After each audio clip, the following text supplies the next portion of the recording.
अस्सलामु अलैकुम वरहमतुल्लाहि वबरकातुह। मैं हूं कारी मुख्तार, अलामात वक्फ पार्ट 3 लेकर आपकी खिदमत में हाज़िर हूं। आज हम बात करने वाले हैं सौद, सल और सला के बारे में।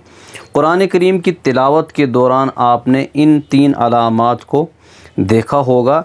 आज हम इन्हीं 3 अलामात के बारे में बात करेंगे कि इनके क्या माने होते हैं, और आम तौर लोगों के अंदर इन तीनों अलामात के बारे में कन्फ्यूजन है कि ये सौद लाम ज़बर सल है या सिल है, इनकी अदायगी क्या है, इनको किस तरीक़े से पढ़ना है और इनके माने क्या हैं। इंशाअल्लाह आज आपके सामने इसकी वजाहत की जाएगी।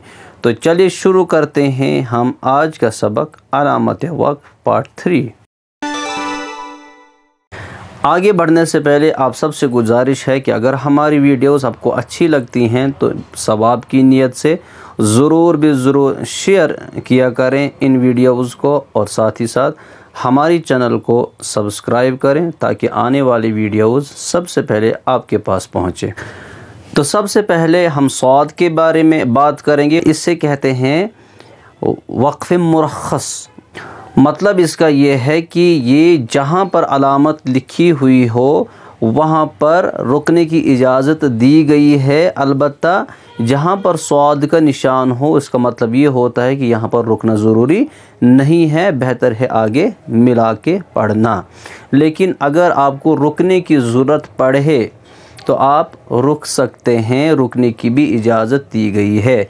जैसे अल्लाह तबारक व तआला सूरह बकरा आयत नंबर 35 में फरमाते हैं, वक़ुल्ना या आदम उस्कुन अंत व ज़ौजुकल जन्नत व कुला मिन्हा रगदन हैसु शि'तुमा।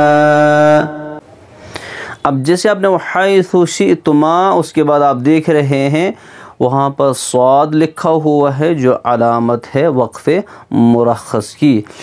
अगर आपकी सांस कंप्लीट हो जाती है, यहाँ पर आपकी सांस इतनी ज़्यादा नहीं है कि आप पूरी आयत को पढ़ सकते हैं, एक ही सांस में आप रुक सकते हैं, लेकिन मिलाना ज़्यादा बेहतर है, मिलाकर ही पढ़ना चाहिए, कोशिश करनी चाहिए मिलाकर पढ़ने की।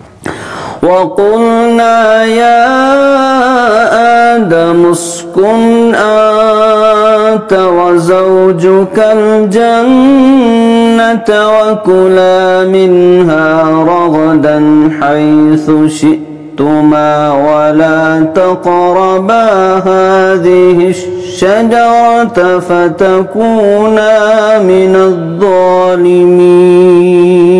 दूसरी अलामत आप देख रहे हैं सल। ये सल है, सिल नहीं है। सल असल में शॉर्टकट है कद यूसल का। एक्चुअल जो इसकी वर्ड्स है जो इसके लिए इस्तेमाल होते हैं वो है कद यूसल। कद यूसल की मीनिंग क्या आती है कि मिलाना बेहतर है। अगर मिलाकर आप पढ़ेंगे तो मिलाकर पढ़ने को पसंद किया गया है, वही ज़्यादा बेहतर है। ये जो वक्फ़ है ये एक ऐसा वक्फ़ है जिसको वक्फ़ ज़ईफ़ कहा जाता है, यानी उतना ताकतवर वक्फ़ नहीं है, ताकतवर वक्फ़ की अलामत नहीं है। अगर यहाँ पर पसंद किस चीज़ को किया गया है, मिलाकर पढ़ने को। लेकिन फिर से वही बात आती है कि अगर आप रुकना चाहें तो किसी जगह मजबूरी बनती है, मान लीजिए अचानक से कोई आ गया, आपको उसके साथ बात करनी पड़ेगी, या छींक आ गई तो आपको रुकना पड़ा, तो आप यहाँ पर रुक सकते हैं। या प्यास आपको लगी या सांस उतनी ज़्यादा नहीं थी तो आपको रुकना पड़ा, तो आप इस पर बिल्कुल बग़ैर किसी परेशानी के रुक सकते हैं। लेकिन ये ज़ईफ़ वक्फ़ है, यानी कमज़ोर वक्फ़ है, मिलाकर पढ़ने को पसंद किया गया है एज़ कम्पेयर टू वक्फ़ करना इस पर। तीसरी अलामत जैसे आप देख रहे हैं सला। ये सले नहीं है बल्कि ये है सला। सला का मतलब ये जो सला का वर्ड है ये असल में मुखफ़फ़ है, यानी शॉर्टकट है किसका, अल वस्ल ऊला, मतलब वस्ल यानी मिला के पढ़ना बेहतर है। जहाँ पर भी कुरान करीम में ये निशान तिलावत के दौरान आप देखेंगे, स्पेशली आयत के बीच में जब ये आ जाए तो वहाँ पर मिलाकर पढ़ना ज़्यादा बेहतर है एज़ कम्पेयर टू वक्फ़ करना।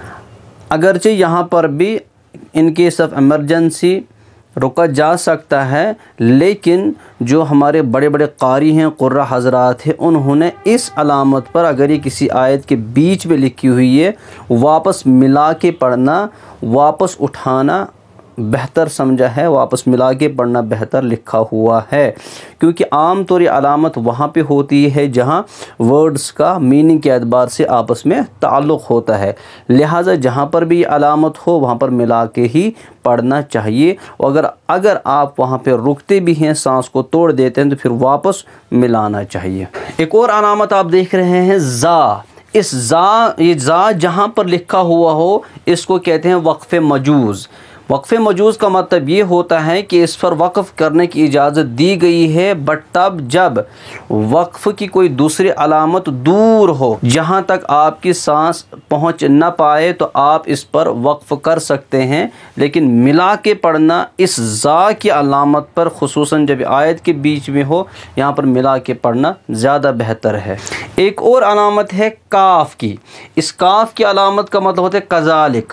कज़ालिक का मतलब होता है कि इससे पहले जो अलामत थी वही अलामत यहाँ पर भी है। जो रूल्स उस पिछली अलामत के लिए होंगे वही रूल्स काफ़ के लिए भी होंगे, जहाँ पर ये काफ़ की अलामत लिखी हुई हो। नेक्स्ट जो आप अलामत देख रहे हैं ये है क़फ़। ये क़िफ़ नहीं है। अगर इस पर हम ज़ेर लगाएंगे तो ये क़िफ़ बनता है, और क़िफ़ के माने आते हैं रुक जाओ। ये असल में है क़िफ़ के बदले ये है क़फ़, और ये क़फ़ भी मुख़फ़फ़ है क़द यूक़फ़ का। क़द यूक़फ़ का मतलब होता है कि हाँ भाई वक़्फ़ किया जा सकता है, अगर आप वक़्फ़ करेंगे तो कोई हर्ज नहीं है। लेकिन एक किताब है जिसका नाम है जामिउल वक़्फ़, उसमें लिखा गया है कि वक़्फ़ इख्तियारी बेहतर नहीं है। वक़्फ़ इख्तियारी से मतलब होता है कि जान बूझ के प्लानिंग के साथ इस पर रुकना जबकि आपके पास सांस हो, बेहतर नहीं है। तो याद रखें ये क़फ़ है, ये क़िफ़ नहीं है। जैसे कुरान करीम में सूरह गाशिया में अल्लाह तबारक व तआला रसूलुल्लाह सल्लल्लाहु अलैहि वसल्लम को फरमाते हैं फ़ज़क्किर इन्नमा अंत मुज़क्किर।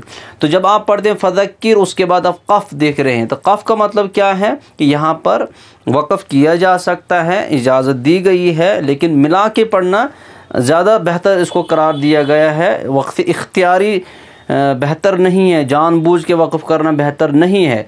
तो आप पढ़ सकते फ़ज़क्किर, आप नसीहत करते रहिए, इन्नमा अंत मुज़क्किर, बेशक यकीनन अल्लाह ताला फरमाते रसूलुल्लाह सल्लल्लाहु अलैहि वसल्लम आप नसीहत करने वाले हैं। तो इसकी मीनिंग से भी ये साबित होता है कि नहीं रुकना चाहिए। फ़ज़क्किर इन्नमा अंत मुज़क्किर, आप नसीहत करते रहिए क्योंकि आप यकीनन नसीहत करने वाले हैं। तो इसकी मीनिंग से भी यही साबित होता है ये क़िफ़ नहीं है, ये बल्कि ये क़फ़ है। फिर से रिपीट करता हूँ, क़फ़ का मतलब ये होता है कि क़द यूक़फ़, वक़्फ़ किया जा सकता है, लेकिन वक़्फ़ इख्तियारी जानबूझ के रुकना, प्लानिंग के साथ रुकना, उसको कुर्रा हज़रात के यहाँ बेहतर नहीं समझा गया है। क़फ़ के बाद दूसरी अलामत है क़ाफ़। ये जो क़ाफ़ है ये अलामत है क़ील अलैहिल वक़्फ़, यानी इस पर वक़्फ़ किया गया है, लेकिन ये ज़ईफ़ वक़्फ़ की अलामत है। ज़ईफ़ देखो अलामतें जो वक़्फ़ की अलामतें हैं आपको ये समझना पड़ेगा। दो किस्म की अलामतें होती हैं, जैसे गोल निशान है जो आपको पहले लेक्चर में मैंने समझा दिया, जिसको आयत कहते हैं। ऐसे तो है, सकता है, वक्फा है, ये वो अलामतें हैं जो स्ट्रॉन्ग हैं। लेकिन क़ाफ़ है, ला है, ज़ा है, ये वो अलामतें हैं जो ज़ईफ़ किस्म की अलामतें हैं रुकने के एतबार से, कि इनके ऊपर रुकना बेहतर नहीं है। तो जो ये क़ाफ़ है ये भी ज़ईफ़ किस्म की अलामत है, इस पर रुका जा सकता है, रुक सकते हैं इस पर। अक्सर वो अलामतें हैं जिन पर रुकने की इजाज़त दी गई है, लेकिन कुछ अलामतें ऐसी हैं जिस पर रुकने को ज़्यादा पसंद नहीं किया गया है। क़ाफ़ भी उन्हीं अलामात में से है जिस पर वक़्फ़ तो किया जा सकता है, कर सकते हैं आप, लेकिन न करना ज़्यादा बेहतर है। आज के लिए इतना ही, इंशाअल्लाह आगे भी जल्दी मुलाकात होगी। वस्सलामु अलैकुम वरहमतुल्लाहि वबरकातुहू।